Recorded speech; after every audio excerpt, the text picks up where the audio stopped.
Welcome back to Devon and a series that hopes to show off some of the finest adventures that this little slice of the southwest of England has to offer. If you're here for the first time, I'm Caroline, and so far I've enjoyed a veg-centric lunch and a self-guided tour at the Riverford's organic farm. Learned about some of the region's heritage through visits to Castle Drogo and nearby Finch Foundry, and laced up the hiking shoes to explore the National Trust's spectacular Lydford Gorge. Living in London, it's not possible to visit this part of Devon as a day trip, so we rented a charming yet quirky shepherd's hut through Airbnb, and in today's episode, I'll be taking you on a tour of it. If during the video you find yourself enjoying it, please consider giving it a like and subscribing to my channel so that you can join me in my Devon and Cornwall adventures.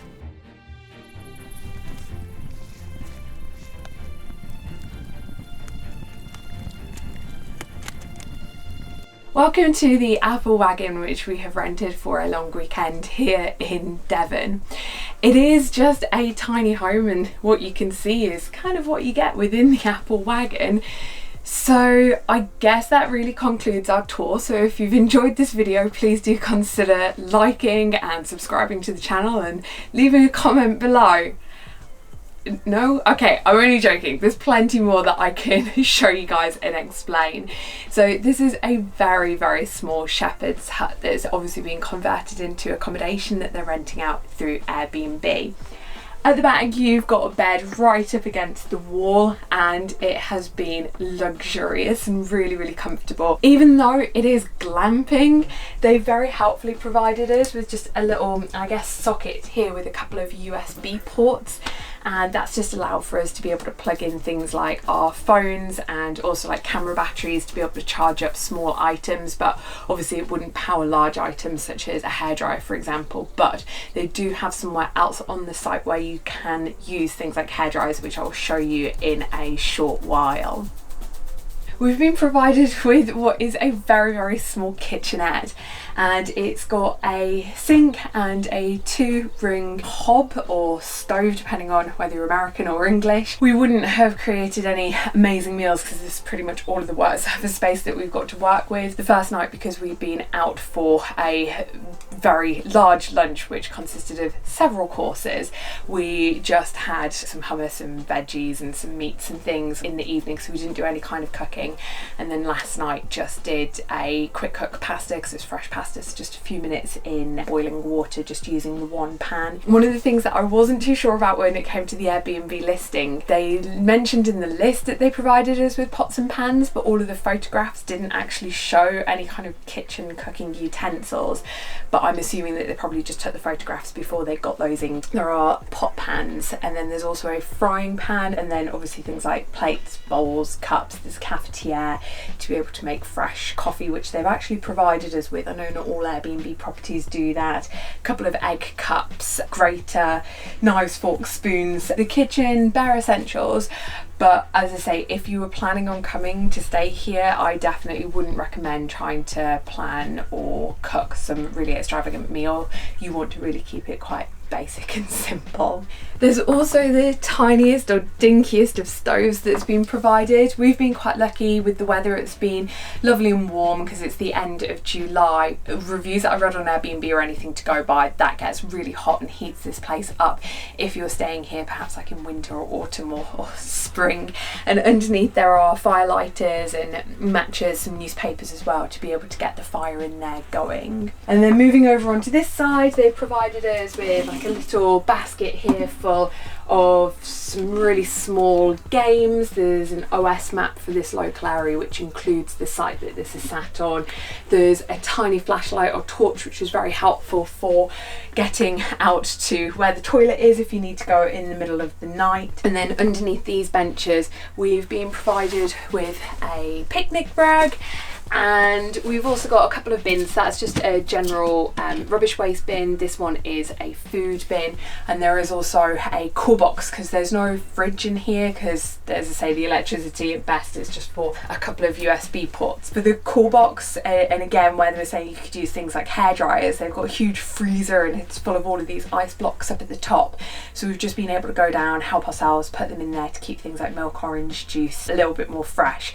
And then each day we've obviously put the old old ones back in there and get fresh ones out. The shepherd's hut does have electricity, so we've got really nice lights when it's dark outside and you've got the fairy lights on. It's really cozy atmosphere in here, so the lighting wasn't ever a problem. And then the same with the water, and we do actually have hot water in here. So underneath the bed there is an inverter, and it's just a case of flicking one switch. You've got to give it like 5 or so minutes for the water to heat up, but we were then able to get hot water out of this tap to be able to do the washing up. And I think that's going to then nicely bring us on to where we shower, because as you might have noticed, given that this is pretty much it, there is nowhere in here that constitutes as a bathroom.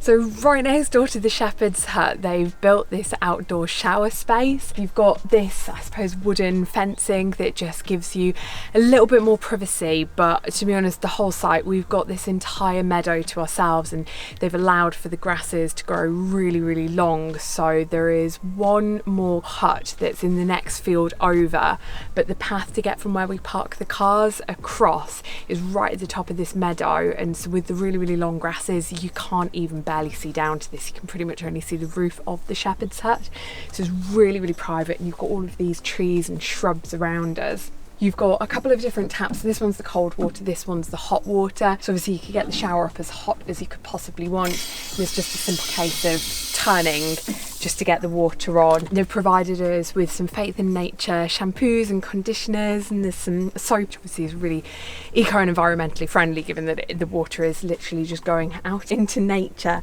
And it's really nice how they've put down this shale on the ground around the big slabs. So you've got the big slabs to be able to stand on in your bare feet, which obviously is not painful. And then they've decorated it with these beautiful seashells, and then the same around sort of the edges. They've also provided us with these hooks as you enter into where the shower is. You're just able to hang up a towel, and again you've still got this fence to be able to give a little bit of privacy. I've never really properly used an outdoor shower before, not in this way anyway, obviously at the side of a pool or on a beach when you're still in your swimsuit, but this being the only option, it's been absolutely wonderful to come out and use this. And just at the entrance to the shower, we've got a tap here which just has cold water coming out of it, and that's just been really nice to be able to like wash our hands, particularly when we've been making s'mores at the fire ring. Got a little bit sticky, and it means you're not having to go back inside to the shepherd's hut, and they've provided us with a little bit of soap. And then the other really nice thing is there's a bowl out here as well, so you can do things like washing your face, and they've got a mirror. Not that obviously I grow a beard, but if you wanted to like shave, you could use this and the mirror out here, so you don't feel like you're having to use the kitchen sink that's inside of the shepherd's hut. Right outside of the Apple Waggon is our own private fire pit with 4 tree stumps around it to be able to huddle around in the slightly cooler English summer evenings to keep warm. Up at the welcome hut, which I'm going to show you guys in a few minutes, there is like a whole wall just lined with wooden logs, and you can fill up a huge bucket for £5. It's like an honesty box system, which we filled up for our second night here. It's just been really nice sitting around, keeping warm, but also they provided us with some skewers inside, so we went and picked up some marshmallows, chocolate and some biscuits to be able to make some American style s'mores, getting to sit around and roast marshmallows and make s'mores. It just really does make you feel like you're on holiday. The other thing as well is underneath the Apple Waggon, they have provided us with a couple of chairs and also a couple of deck chairs. So when we've not been trying to huddle around the fire, it's just been really nice eating al fresco outside on those deck chairs. And you might be thinking at this point, we've not seen where the toilet is. There's obviously the outdoor shower, and the toilet is up through the meadow, and it's really nice in that they've mowed out all of these really nice paths. So it's not like you're having to fight through the long grasses, and there is a composting loo just like 20-second walk up this hill, so I'll show you.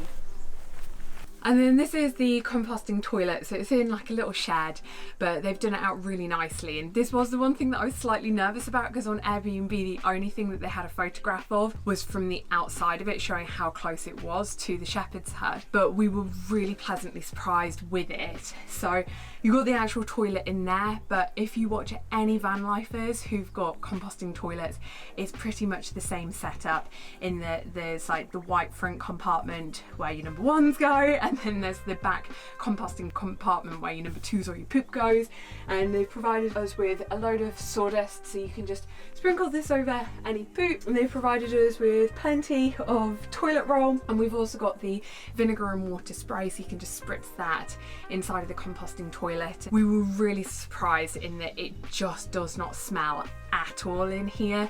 I think in my mind I was thinking it was going to be a little bit like the drop toilets that you can get in the national parks in America, like when you're on the hiking trails, which can smell just a little bit, and they're a lot more unpleasant than this, but this really took us by surprise and it was great.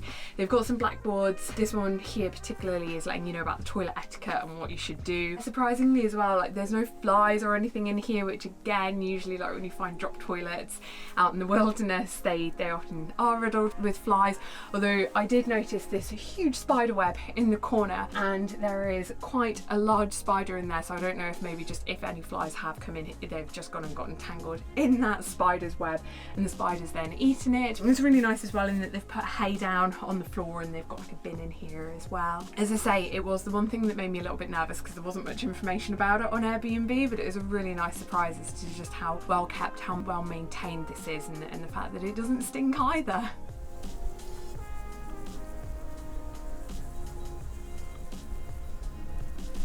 This here is the welcome shed, and I guess they call it that because you park up literally right here and it's the first thing that welcomes you upon your arrival.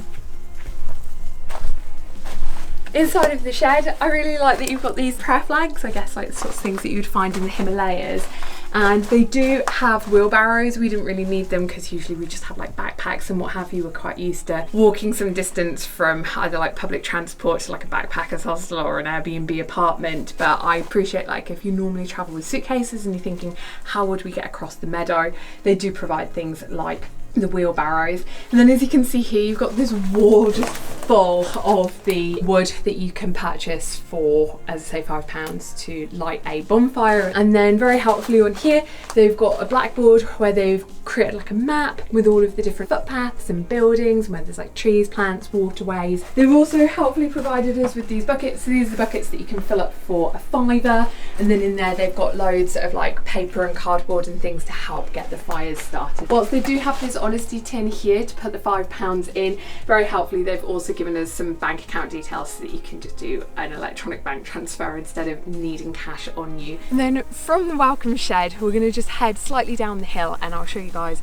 the barn, which is where we've got all of the ice packs from and where there's more electricity. This is the barn just down the hill, and at the very back over there you've got a huge freezer, and at the very top the shelf is full of lots of ice blocks that, as I explained, you can just help yourself to and swap them out.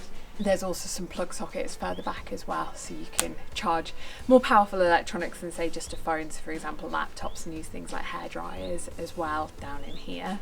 And then just outside of that barn there's sort of some paths going off, so there's another campfire pit down there, and then down through that path there it leads around to actually a public footpath that's just outside of the property, and there's a gorgeous bench that overlooks, I suppose it's like, it's quite a bit of a valley, but then when you come up on the other side of it there's some really nice farmers fields at the moment where they've rolled up the hay, so it's quite pretty and photogenic. And also that way there is a quarry, which I wasn't expecting to be very much, but actually it's full of a lot of water, and that was quite pretty to stumble across yesterday as well.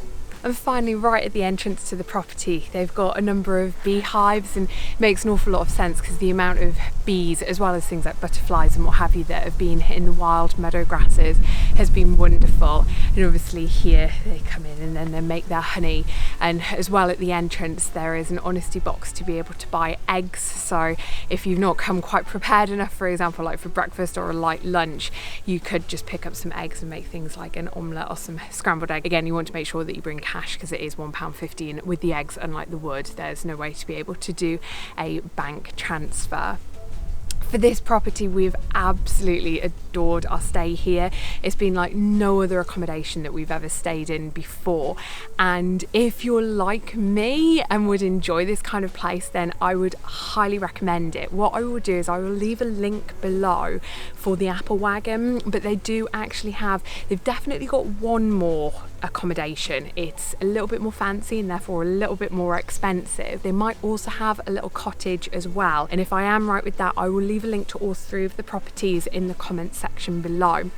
I know I started off the video joking by saying, so hey, comment, like, subscribe, but if you have enjoyed this video, it would be great if you guys could give it a like, and if you've not already subscribed to the channel, please do consider doing so that you can join me in my Southwest England adventures. I would love to know what your thoughts are of this property. Would you stay here, or do things like the Compost Loo or the outdoor shower where you are reliant on the British weather playing ball put you off?